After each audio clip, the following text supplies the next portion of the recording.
अस्सलाम वालेकुम viewer viewers, कैसे हैं आप लोग। मेरे जितने भी सब्सक्राइबर हैं उन सबको सलाम। रमज़ान मुबारक हो, ईद एडवांस में ईद मुबारक हो सन 2024 की। और ये इस्लामी साल जो है वो 1445 हिजरी है। हम लोग को अक्सर पता नहीं होता। ईसवी साल जो है वो 2024 वो तो सबको पता होता है, लेकिन इस्लामी साल हम भूले हुए होते हैं। ठीक है, तो ये 1445 हिजरी है। ठीक है, तो टूर की बात कर लेते हैं। इस साल जो है मेरा टूर नहीं है कोई भी, मैं कहीं भी नहीं जा रहा। ठीक है, अभी सिर्फ मेरा फोकस जो है वो हेल्थ के ऊपर है, फिटनेस के ऊपर है, बॉडी के ऊपर है। और अगले साल का है 50% है, लेकिन उसके अगले साल यानी कि 2026 में 100% है मेरा टूर होगा। और जितने भी पिछले मेरे टूर हुए हैं उन सबसे बड़ा टूर होगा। ठीक है, और हो सकता है इलेक्ट्रिक बाइक पे मैं जाऊं या हो सकता है साइकिल पे जाऊं। ठीक है, और जो भी होगा वो मैं आपको बता दूंगा। और जो है मैंने ये वीडियो इसलिए बना रहा हूं ताकि जो पिछले जो मेरा टूर था सन 2023 का, उसके बारे में कुछ बातें वगैरह मैं बताना चाहता हूं। ठीक है, कि सबसे पहली बात तो ये बहुत मज़ा आया, मैंने एंजॉय करा। इतना मज़ा आया मुझे कि लोगों को जो मज़ा आता है वहाँ पहुँचकर, वहाँ के नज़ारे देखकर, वहाँ रुककर, लेकिन मुझे जो असल में मज़ा आता है वो सफ़र में। सफ़र अगर ख़त्म नहीं होगा, चलता ही रहेगा, तो मुझे मज़ा आता रहेगा। जहाँ कहीं रुकना पड़े या कहीं ठहराव करना पड़े, रात रुकना पड़े या खाने के लिए या रेस्ट करना पड़े, तो वहाँ मेरा मज़ा ख़त्म हो जाता है। मज़ा दोबारा जब शुरू होता है जब मैं दोबारा सफ़र का आगाज़ करता हूँ। ठीक है, तो अभी ये जो है मेरे साथ 2 बंदे गए थे। एक मेरा कज़न था, तो एक जो है उसका दोस्त था। तो हम लोग निकले थे यहाँ से पहले रोज़े को, चांद रात को, रमज़ान की चांद रात को निकले थे। तो रात को 1 बजे, सुबह 4 बजे के टाइम हम नूरियाबाद पहुँच के वहाँ पे हमने रात गुजारी। फिर रात क्या गुजारी, बस सुबह 6 बजे फिर दोबारा वहाँ से निकले और फिर हैदराबाद के अंदर हम घुस गए थे। वहाँ पर हमने थोड़ा बहुत घूमे, ठीक है ना, मैनपुरी वगैरह लेने के लिए, पर वो भी बिल्कुल बासी बेकार मैनपुरी मिली। उसके बाद हम लोग निकले वहाँ से हैदराबाद से। ठीक है, रात को फिर पहुँचे सक्खर पे। सक्खर से मतलब एक स्टॉप पहले पहुँचे, वहाँ पे हमने रात गुजारी। अब ये 1 साल पुरानी बात हो गई है, इसमें काफ़ी सारी चीज़ें मैं भूल गया हूँ, लेकिन जो मेन बातें हैं वो मैं बताना चाहता हूँ। तो फिर हम लोग मरी पहुँचे, मरी भी गए, इस्लामाबाद भी गए। ठीक है, मुज़फ़्फ़राबाद, आज़ाद कश्मीर, ठीक है ना, ये मरी के बाद है। ठीक है ना, मरी का जो रोड बन गया है, एक्सप्रेस हाईवे बहुत उम्दा बना हुआ है। पहाड़ों के अंदर से रास्ता उन्होंने नया रास्ता बनाया है, बिल्कुल साफ़ रोड है। लेकिन ये है कि पतला बहुत है। यहाँ पर जिस तरीके से शहरों में रोड होते हैं उस तरीके से नहीं है। इतना चौड़ा रोड है कि बस एक गाड़ी जा सकती है और एक आ सकती है। ठीक है, तो उसके अंदर जो टर्निंग पॉइंट आते हैं, गोलाइयाँ आती हैं, चढ़ाइयाँ, उसके अंदर सबसे ज़्यादा मज़ा आता है। तो फिर जो है, और ये बात करनी थी कि वहाँ पर हम पहुँचे मुज़फ़्फ़राबाद के बाद नारायण के पास आए। नारायण से फिर हम लोग गए मानसेरा। मानसेरा से जो है ये दोनों, जो मेरा एक कज़न था और जो दोस्त था, वो दोनों चले गए कोच में। बाला गुज्जर कोच थी, उसके अंदर इन्होंने टिकटें करवाई और दोनों चले गए। वहाँ से फिर मैंने अपना सफ़र का आगाज़ शुरू किया। वहाँ से मैंने बाइक स्टार्ट की और मानसेरा से निकला हूँ हज़ारा मोटरवे के ऊपर। इतना खूबसूरत मोटरवे है, उसके ऊपर बाइक अलाउ नहीं है, लेकिन मैं बाइक चला रहा था। तो वो कैसे चला रहा था, वो ऐसे कि रास्ते में जो भी मुझे कट मिलता था वहाँ से डालता था मैं हाईवे के ऊपर। उसके बाद मेरे को आगे वहाँ की जो पुलिस थी वो मिलती थी, वो मुझे रोकती थी, मुझसे कुछ कागजात नहीं मांगती थी। उनको पता है इसके पास सब कुछ पूरा ही होगा। जो मेरा गेटअप था बाइक का, सामान वगैरह का, वो देख के समझ गए थे। तो वो बस मुझे ही कहते थे कि भाई ये मोटरवे पे अलाउ नहीं है, आगे जाओगे तुम्हें चालान होगा, आगे से जो है ना आप नीचे उतर जाना। मैं आगे से नीचे उतरता था, फिर दोबारा ऊपर चढ़ जाता था। तो इस तरीके से मैं आखिरी जो टनल थी ना वहाँ तक मैं पहुँचा हूँ। उस टनल के बाद जो है वो मोटरवे ख़त्म थी। अब उस टनल से पहले भी एक पुलिस वाले खड़े हुए थे कार में, ट्रैफिक पुलिस वाले। तो उन्होंने मुझे बोला कि भाई आपने जो है ना पूरा ये सफ़र मोटरवे पे ही कर लिया, आपको पता है ये अलाउ नहीं है यहाँ पे। मेरा नेक्स्ट टाइम अगर आप मुझे देखें ना तो मेरी गाड़ी भी बंद कर देना, मुझे भी बंद कर देना। कह रहा ठीक है जाओ। पहले तो वो मेरी बाइक को देखते थे, फिर मुझे देखते थे कि वो सोचते थे कि ये बंदा आया कहाँ से। तो कोई तो पूछता ही नहीं था, जो पूछता था जिसको मैं बताता था तो वो हैरत करता था, कराची से तुम कैसे आ गए इस बाइक के ऊपर। तो ये तो मेरे लिए मामूली सी बात थी, लेकिन मैं तो तीर तनासी के मज़ार पे भी गया हूँ। 10,000 फीट से भी ऊपर बुलंदी पे चाइना बॉर्डर 16,500 फीट बुलंदी पे है। ठीक है, दुनिया की रूफ है, दुनिया की छत है, वो इतनी ऊंची जगह है। वहाँ पर गर्मियों में -15 -16 टेम्परेचर होता है रात के टाइम पे वहाँ पे। दिन में होता है -4 -7। ठीक है, मैंने वहाँ पे रात गुजारने की कोशिश नहीं की, क्योंकि मुझे पता था कि वहाँ पर एक तो वहाँ पर होटल नहीं है कोई, अगर है भी तो मैंने पता नहीं किया, और दूसरा मेरे पास इतना वो नहीं था, सर्दियों के जो कपड़े वगैरह होते हैं इतने वो नहीं थे। तो बहरहाल फिर मैं वहाँ से निकला हूँ, मेरी तबीयत हो गई थी ख़राब। बिशाम पे पहुँचकर मैंने जो है वहाँ पर कोई जूस होते हैं, मैंगो जूस वगैरह, वो लोकल कंपनियों के, वो मैंने पी लिए थे, क्योंकि होटल वगैरह बंद थे। तो मैं वो यही उल्टी सीधी चीज़ें पी रहा था, उससे मेरी हो गई तबीयत ख़राब। मेरे को उल्टियाँ आई और बुखार भी चढ़ गया, जिस्म में दर्द। अब मैंने वो उसकी बोतल के ऊपर एक्सपायरी डेट पड़ी, तो वो तो 2 साल पुरानी बोतल थी, मेरा इसी की वजह से हुआ। फिर मैं बोला कि कहाँ पे रुकूं, तो मुझे जगह समझ में नहीं आ रही थी कि मैं कहाँ पे रात गुजारूं। रात नहीं, वो तो शाम का टाइम था। अब शाम के टाइम पे मैं चलता रहा बाइक के ऊपर। तो मैंने एक जगह पे देखा कि वहाँ पर कुछ दुकानें टाइप की हैं, मैकेनिक की दुकानें हैं। मैं ला यहाँ नीचे उतर के देखता हूँ। वहाँ नीचे गया हूँ तो वहाँ पर जो मोटर मैकेनिक कारों की दुकानें होती हैं, उसमें उन्होंने 2 वो बनाए हुए होते हैं, 2 चढ़ाइयाँ बनाई हुई होती हैं। उसके नीचे जाके वो ऊपर से कार को ठीक करते हैं, गाड़ी को ऊपर चढ़ा के। तो वो जो नीचे जगह होती है ना, उस जगह को मैंने साफ़ किया, वहाँ पर मैं सो गया। ठीक है ना। तो शाम को 6 बजे मैं सोया हूँ। अगले दिन शाम को 6 बजे मैं उठा हूँ वहाँ, और जब उठा हूँ तो बिल्कुल फ्रेश था, कोई दवाई नहीं खाई मैंने, बिल्कुल आराम से सेट हो गया था। यानी कि 24 घंटे आराम करने के बाद फिर वहाँ से मैं निकला हूँ। फिर रात को मैं पहुँचा हूँ चिलास। सारा ये कराकरम हाईवे का रास्ता है, पहाड़ है, रास्ते में दरिया है और बुलंद बाला पहाड़ है, ऊपर से पत्थर भी गिरते हैं, ऊपर से बहुत कुछ गिरता है, बारिशें भी हो जाती हैं रास्ते में। स्लिपी जगह है काफ़ी। बाइक चलाना वहाँ पे बहुत, अपनी समझ लो मौत को दावत देने के बराबर है। तो मैं जो फिर चिलास पहुँचा हूँ, चिलास पे मैंने रात गुजारी है। और वहाँ पे रात कैसे गुजारी है, वहाँ पर कोई एक होटल था, वहाँ पर लोग बैठे हुए थे, चाय वाय पी रहे थे। मैंने बोला ये लोग जाएंगे। जो अच्छे साफ़ सुथरे होटल थे उनका रेंट बहुत ज़्यादा था। अब मुझे ढाबे चाहिए था, वो ढाबे पे जो लोग बैठे हुए थे बात होटल पे चाय वाय पी रहे थे। रात को 10-11 बजे का टाइम हो गया। बोला अब जाएंगे, ये अब जाएंगे, जा ही नहीं रहे। ऊपर से और लोग आ रहे जा रहे।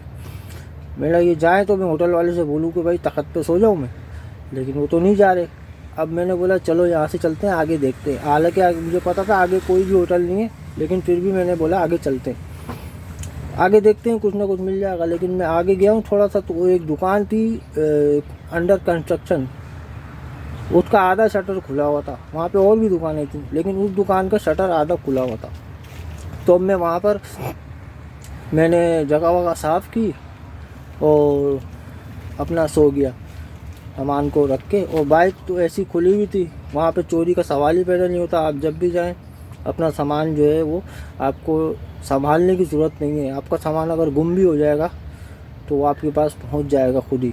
ये मैं आपको आगे एक वाक़या बताता हूँ। तो फिर वहाँ पे मैं सो गया। शहरी के टाइम पे एक बंदा आया, मुझे उठा रहा था। अब जैसे मैं उठा ना, मुझे लगा कि ये मुझे गालियाँ देगा, मुझे जो है ना मार के निकालेगा। मगर उसने मुझसे पूछा, भाईजान आपके लिए शहरी लाऊं, आप शहरी करोगे? मैंने बोला ये मैं कौन सी दुनिया में हूँ, कौन से पाकिस्तान में हूँ। मैं ये सोच में पड़ गया। मैंने ये इतना मुझे पूछ रहा है, खाने का शहरी का पूछ रहा है। तो मैंने उसको माजरत की। मैंने बोला मैं सफराने में हूँ, मैं जो हूँ शहरी नहीं करूँगा, मैं अभी थोड़ी देर बाद उठूँगा और चले जाऊँगा। पहले ठीक है भाई, और कोई चीज़ की ज़रूरत हो तो मुझे बताना। मैंने बोला क्या मैं मेहमान हूँ उसका जो मेरे को इतनी को पूछ रहा है? तो ये मैं बता रहा हूँ वहाँ के लोग इतने अच्छे हैं। तो फिर मैं सुबह वहाँ से 9 बजे निकल गया था, सामान वामान अपना बांधा। और जब भी मैं सामान बांधता था, सामान को बांधने में 1 घंटा लग जाता था, ठीक है ना। तो बांधने में, खोलने में, खोल तो आसानी से लेते हैं बंदा, लेकिन बांधने में बहुत टाइम लगता था। तो फिर मैं वहाँ से निकला हूँ, फिर मैं गया हूँ फेरी मेडोज़ के पास। वहाँ पर मैंने कैंटीन के ऊपर जो एक बाबा था, वो मेरा दोस्त बन गया था। पिछले साल जब मैं गया था तो फेरी मेडोज़ पे उसने कहा था ऊपर नहीं जाना तुम, बहुत ख़तरा है ये वो, लेकिन मैं पूरा टूर करके चला गया। फिर जब इस साल आया हूँ 2023 में, तो फिर वो मुझे मिला नहीं। वहाँ पे ताला लगा हुआ था उसकी दुकान पे, वो कैंटीन थी ना, तो वहाँ पर ताला लगा हुआ था। तो मैंने उसकी दुकान के बाहरी शटर के ऊपर अपना नंबर लिख दिया और अपना नाम लिख दिया कि मैंने बोला ये कॉल कर लेगा, लेकिन उसकी कॉल आई नहीं। तो फिर मैं समझ गया कि ये दुकान बेचकर कहीं और शिफ्ट हो गया, कहीं और उसने दुकान खोल ली होगी, ठीक है। क्योंकि वो जगह ऐसी थी बिल्कुल सन्नाटे वाली, वहाँ कोई दुकान चलना बहुत मुश्किल है। तो वही मैंने सोचा ये बेच के चला गया होगा। तो उसने मेरी बहरहाल बहुत हेल्प की थी। जब मैं पिछले साल गया था फेरी मेडोज़ में, उसने मुझे थोड़ा गाइड भी किया था। उसकी गाइड करने की वजह से मुझे इतनी हिम्मत हुई थी कि पाकिस्तान का सबसे ख़तरनाक रास्ता जो था वो फेरी मेडोज़ का, वो मैंने अकेले 70 पे तय करा था। ऊपर जब मैं वहाँ पहुँचा था तो वहाँ के जो गाँव के लोग थे, वहाँ के जो मकीन थे, वो देख के मुझे दंग रह गए थे। बोल रहे थे आज तक ये 70 बाइक ना यहाँ पर नहीं आई है, तुम पहले बंदे हो जो इस बाइक को यहाँ तक लेके आए हो। उसकी वजह ये है कि वो रास्ता ऐसा था कि बिल्कुल खड़ा रास्ता, उसके अंदर पत्थर भी थे, नोकीले पत्थर, मट्टी, रेत। यानी आपने अगर रेस छोड़ी ना तो आप खाई में जाओगे नीचे। अपने पाँव से तो रोक नहीं सकते बाइक को, और उस बाइक पे तो वज़न भी इतना, सामान भी, और उसको भी रोकना और सामान को भी रोक के काबू करके ऊपर तक लाना बाइक को, ये इम्पॉसिबल काम था। लेकिन वो मैंने किया। वो किया कैसे? क्योंकि मुझे पता था उसकी ट्रिक क्या है। उसकी ट्रिक ये थी कि रेस छोड़नी नहीं है, क्लच दबाना नहीं है और ब्रेक भी दबाना नहीं है। अगर ब्रेक दबा दिया या क्लच दबा दिया तो समझ लो आप नीचे खाई में, हज़ारों फीट की खाई में गिर जाओगे। वो इतनी ख़तरनाक जगह थी जहाँ पर मैं गया था। बाकी हेवी बाइक जो होती हैं उनमें इतना मसला नहीं होता, उनकी पावर इतनी होती है कि वो चढ़ती रहती हैं, चढ़ाई के ऊपर चढ़ती रहती है, रुक भी जाए तो चढ़ जाती है। लेकिन 70 की पावर इतनी होती नहीं है। ऊपर से इसके ऊपर इतना सामान था, और ऊपर जब मैं गया हूँ तो मेरी चेन टूट गई थी। तो चेन बड़ी मुश्किलों से मैंने जोड़ी, मगर मुझसे जुड़ी नहीं। फिर उसका हल ये निकला कि भाई उन्होंने मुझे बोला कि गाड़ी को जीप में डालो, नीचे शहर में जाके इसको रिपेयर करवा के फिर जाना। फिर मैंने इसी तरह किया था, ठीक है। तो मैं ये कह रहा था कि फिर मैं वहाँ से गया हूँ पत्सुकोन पे, मैंने रात गुजारी थी। वहाँ पे भी एक कैंटीन वाला दोस्त बन गया था। उसने बोला यहाँ पर आप दुकान के अंदर अपना कैंप डाल लो, बिस्तर लगा के आप यहाँ सो जाओ, और फिर जब सुबह निकलोगे तो फिर जाना बोरित लेक और चिमचाल वैली और चिपोर्सन वैली। तो फिर इसके बाद मैं तीनों जगह पे गया हूँ। सबसे मुश्किल जो मुझे लगा है वो है चिमचाल वैली चिपोर्सन के मुकाबले में। चिमचाल वैली जो रास्ता है वो जा रहा है K2 के पहाड़ पे। K2 का जो बेस कैंप है ना, वहाँ तक जा रहा है। वहाँ पहुँचकर चिमचाल वैली पे पहुँच के आगे 6 दिन का ट्रैकिंग का सफ़र है, मतलब पैदल का सफ़र है। जो आपने देखा होगा हाथों में 2 डंडियाँ पकड़ी होती हैं, पीछे बैग लटकाया हुआ होता है और चल रहे होते हैं, पहाड़ के ऊपर चढ़ रहे होते हैं, उसको ट्रैकिंग बोलते हैं। वहाँ से 6 दिन का वो सफ़र है। उसके साथ वो जो भी जाते हैं उनके साथ घोड़े होते हैं, घोड़ों पे उनका सामान लदा हुआ होता है और वो जाते हैं। तो वो 6 दिन का सिर्फ जाने का जो है खर्चा उनका 1.5 लाख रुपए का आता है। वो बेस कैंप तक पहुंचते हैं K2 के। उसके बाद K2 के पहाड़ पे अगर आपको चढ़ना है तो उसके लिए पहले आपको लाइसेंस दिखाना पड़ता है। इसका लाइसेंस होता है, जो इतने ऊंचे पहाड़ होते हैं उनके ऊपर चढ़ने के लिए लाइसेंस होता है। तो वो हर बंदे के पास तो नहीं होता। जो स्पोर्ट्स से ताल्लुक़ रखते हैं, जो ऐसी सरगर्मियाँ करते रहते हैं, ठीक है, इसके लिए पैसा भी बहुत चाहिए होता है। तो बहरहाल मैं ये बता रहा हूँ, वहाँ पे 6 दिन में आप वहाँ पहुँचोगे बेस कैंप पे, और वहाँ पे ग्लेशियर को जब टूटते हुए देखोगे और उनकी टूटने की आवाज़ जब आप सुनोगे तो आपकी दुनिया जो है ना बिल्कुल बदल जाएगी। आपको इतना खूबसूरत अच्छा लगेगा वहाँ का, जो खाली आवाज़ आती है गड़ गड़ गड़ गड़ गड़ ग्लेशियर टूटने की। तो खाली वो इस वजह से वहाँ जाते हैं ग्लेशियर टूटने की आवाज़ सुनने के लिए। तो आप अंदाज़ा लगाएं कि वो आवाज़ कैसी होगी जो लाखों रुपए लगा के बंदा जा रहा है वहाँ पे। असल मज़ा तो जब है ना, जब K2 के पहाड़ पे आप चढ़ो। आपने तो पहाड़ पे चढ़ना ही नहीं है। जो उन लोगों की बात कर रहा हूँ, जो अंग्रेज़ लोग होते हैं, ऑस्ट्रेलिया, जर्मनी, अमेरिका से जो लोग आते, तो वो खाली ये जगह देखने के लिए आते हैं। ठीक, वो कोई वर्ल्ड रिकॉर्ड बनाने नहीं आते या उनको कोई पैसे नहीं मिल रहे होते, उल्टा वो पैसे लगा रहे होते हैं। वो इसलिए आते हैं वो देखने के लिए कि ऐसी खूबसूरती जो है ना वो कहीं और नहीं है, पाकिस्तान के अंदर है सिर्फ। स्विट्ज़रलैंड की जहाँ तक बात करता हूँ, वो पूरा का पूरा खूबसूरत है, जब भी वो मशहूर है पूरी दुनिया में। लेकिन पाकिस्तान में खूबसूरती ऐसी है कि कहीं पे खूबसूरती है, कहीं पे नॉर्मल है, कहीं पे खूबसूरती है, कहीं पे नॉर्मल है। तो ये चीज़ इंसानों को ज़्यादा अट्रैक्ट करती है, ज़्यादा अच्छी लगती है। तो इस वजह से लोग पाकिस्तान को ज़्यादा टूरिज़्म के लिहाज से ज़्यादा पसंद करते हैं। चिमचाल का मैंने बता दिया, ठीक है। वो जो चिपोर्सन वैली है, वो रास्ता जा रहा है ताजिकिस्तान और उज़्बेकिस्तान और अफ़गानिस्तान, इन 3 और चाइना, 4 ही होगा, और एक पाकिस्तान, 5। इन 5 मुल्कों की सरहद आपस में मिलती है। चिपोर्सन वैली का जहाँ पे एंड है ना, वहाँ पे है बाबा गुंडी का मज़ार। वहाँ पर ये 5 मुल्कों की सरहद मिलती है। मैंने गूगल मैप खोल के देख लिया, मुझे यकीन नहीं आ रहा था जब वो बंदा मुझे बता रहा था। तो मैंने जब देखा, मैंने बोला यार ये गूगल मैप के ऊपर 5 मुल्क तो है, बॉर्डर नज़र तो आ रहे हैं, लेकिन मैप में सही पता नहीं चल रहा। वहाँ जाके देखूँगा मैं कि वहाँ पे बाकी में ऐसा है या नहीं है। तो वहाँ पर मैं गया हूँ, तो वहाँ पे मौसम हो गया बहुत ख़राब, बहुत ज़्यादा ख़राब। इतनी बर्फ़, यानी कि बर्फ़ की तरह तेज़ हवाएं चल रही थी।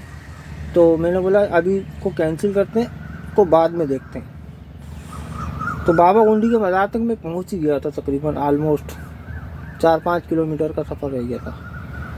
तो वहाँ पे मेरी बाइक ख़राब हो गई थी, पंचर हो गई थी। पंचर मैंने खुद लगाया, तो आखिरी ट्यूब बची थी, तो वो मुझसे गलती से पेचकस से जब मैंने ट्यूब निकाली तो वो ट्यूब कट गई। अब वहाँ कोई दुकान भी नहीं, कुछ भी नहीं। मैंने बोला यहाँ तो मैं फंस गया, अब यहाँ पे गाड़ी में डालना भी अज़ाब है, क्योंकि वो अपना सामान लेके आएंगे जाएंगे या मेरी बाइक को लेके जाएंगे। तो फिर मैंने तलाशी ली अपने बैग के अंदर, तो मुझे इत्तेफाक से एक ट्यूब और मिल गई। तो वो ट्यूब मैंने बड़ी एहतियात से लगाई, 2-3 घंटे मैंने लगाया। मैंने प्यार मोहब्बत से आराम से इसको चलाऊँगा। फिर मैंने हवा भरी और फिर मैं आया, वहाँ से निकला। फिर मैं आया हूँ सौस्त बाज़ार पे। अब जब सौस्त पे आ गया तो मेरा आगे का टूर था कर दूँगा, मगर वो घर से कॉल आ गई कि भाई आ जाओ घर पे जल्दी पहुँचो। मैंने बोला हैदराबाद नहीं आया हूँ मैं बहुत दूर आया हूँ। घर वालों को मैंने समझाया, मुझे यहाँ से निकल के घर तक पहुँचने में अगर मैं एरोप्लेन में भी आऊँगा ना, एरोप्लेन तो खैर नहीं, अगर कोच में भी आऊँगा तब भी मुझे 3 से 4 दिन लगेंगे, जबकि मेरा इरादा था कि मैं वापसी भी बाइक पर जाऊँ। तो खैर फिर मैंने वहाँ से हुंजा आया। हुंजा पे मैंने पता किया, वो तो मुँह फाड़ के किराए मांग रहे थे, समझ रहे हो। 12,000 15,000, बल्कि 12 भी नहीं, 15 हज़ार रुपये मांग रहे थे मेरे और बाइक के। तो मैं बाइक चलाते चलाते फिर वहाँ तक आ गया अपना गिलगित से मैंने कोस्टर करवाई, इस्लामाबाद पहुँचा। वहाँ से पिंडी पीर बदाई का जो स्टेशन है बहुत मशहूर है, वहाँ से फिर मैंने यूटोंग में करवाई थी। वो कौन सी थी, फैसल वड़ाइच बोल लो। वड़ाइच एक्सप्रेस, उसके अंदर मैं सुकून से बैठ कर आ गया। लेकिन मुझे मज़ा बिल्कुल भी नहीं आया कोच में। जो मज़ा बाइक पर है ना वो उसमें नहीं है। कोच में तो आप जैसे लगा जैसे घर में बैठे हो, अपने ड्राइंग रूम में बैठे हो, सब कुछ अवेलेबल है, मौसम भी सही है, कुछ करने को नहीं है, नज़ारे बाहर से देखते रहो। स्पीड में गाड़ी जा रही है, क्या देखें उन नज़ारों को, जब तक आप वहाँ रुकोगे नहीं, एंजॉय नहीं करोगे। तो खैर ये मेरा 2-4 बातें थी, मैंने ये बता दूँ आप लोगों को। अगला टूर जो होगा वो मेरा इंशाअल्लाह ताला अगले साल या उसके अगले साल होगा। अभी मैंने पक्का डिसाइड नहीं किया है कि कहाँ का होगा। हो सकता है स्कर्दू का हो, सवात का हो, ठीक है, बहुत सारी जगह है। लेकिन मेरा जो अपना जो इरादा है ना वो यही है कि इससे भी ज़्यादा कोई ख़तरनाक रास्ता है तो मैं वहाँ जाऊँगा, ठीक है। ये मेरा अपना एक इरादा है। और एक वीडियो में मैंने प्यारी वीडियो की वीडियो थी मेरे इसी चैनल के ऊपर है, उसके अंदर मैंने बताया भी था कि मैं एक ऐसा काम करूँगा जो पाकिस्तानियों का सर फ़ख्र से बुलंद कर देगा। वो मैंने सरप्राइज़ बताया हुआ था, सरप्राइज़ है कि ये मैं अभी बताऊंगा नहीं वीडियो में, लेकिन जब वो वीडियो रिलीज़ कर दूंगा, मैं अपलोड कर दूंगा, तो उसमें जब आप लोग खुद देखोगे तो आप लोग बोलोगे हाँ ये काम वाकई में जो है काबिल तारीफ़ है। तो खैर ये वीडियो थी, एंजॉय करें, लाइक करें। मुझे पता है यहाँ तक किसी ने भी नहीं देखी होगी ये वीडियो, ठीक है, लेकिन जिन्होंने देखी है उनको सलाम है। आपकी मोहब्बत और आपकी दुआएं मेरे साथ हैं, ठीक है। मेरा जो इरादा वो यही है कि ऐसा काम करूं कि लोग बोले कि वाकई ये पाकिस्तानी है, पाकिस्तान में टैलेंट की कमी नहीं है। मुझे कोई अपना नाम लिखवाना नहीं है सुनहरी हरफों में, लेकिन मैं चाहता हूं कि अपनी ज़िंदगी में कोई ऐसे काम करूं कि लोग मुझे याद रखें, बोले कि भाई ये बंदा था जो ये काम कर गया, हम तो सोच भी नहीं सकते, ठीक है ना। मिलते हैं अगली वीडियो में, जब तक के लिए अल्लाह हाफ़िज़। पाकिस्तान जिंदाबाद।